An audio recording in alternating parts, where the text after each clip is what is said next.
said earlier that we had a lot of new exciting concepts coming up.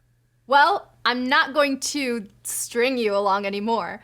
We're gonna tie up our lessons on strings with a bunch of fun methods for transforming our string text.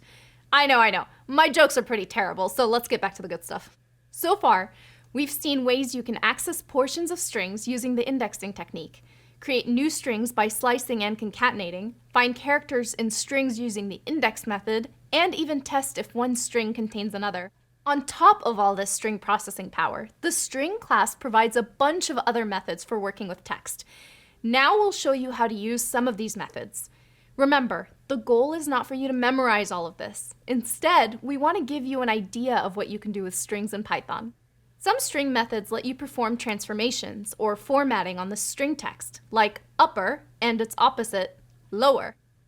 These methods are really useful when you're handling user input. Let's say you wanted to check if the user answered yes to a question. How would you know if the user typed it using upper or lowercase? You don't need to. You just transform the answer to the case you want. Like this example.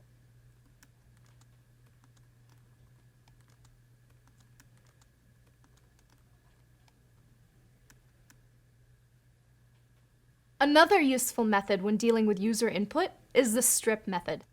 This method will get rid of surrounding spaces in the string.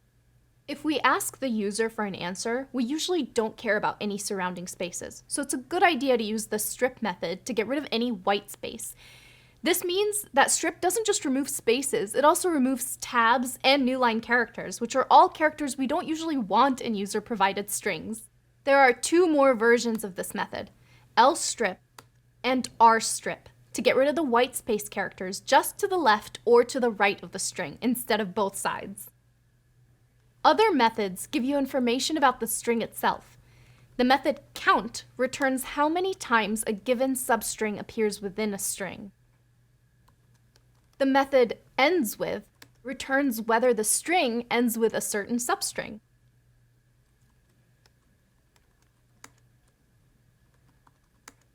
The method isNumeric returns whether the string's made up of just numbers.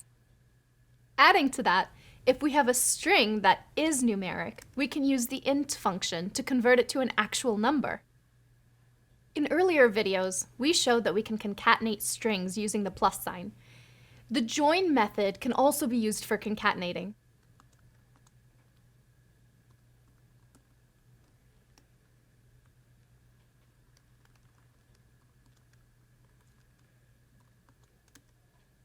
To use the join method, we have to call it on the string that'll be used for joining. In this case, we're using a string with a space in it. The method receives a list of strings and returns one string with each of the strings joined by the initial string. Let's check out another example.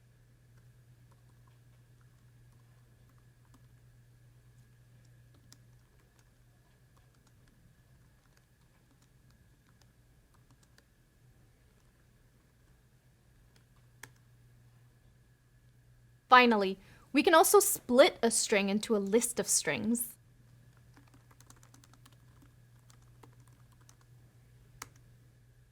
The split method returns a list of all the words in the initial string, and it automatically splits by any white space.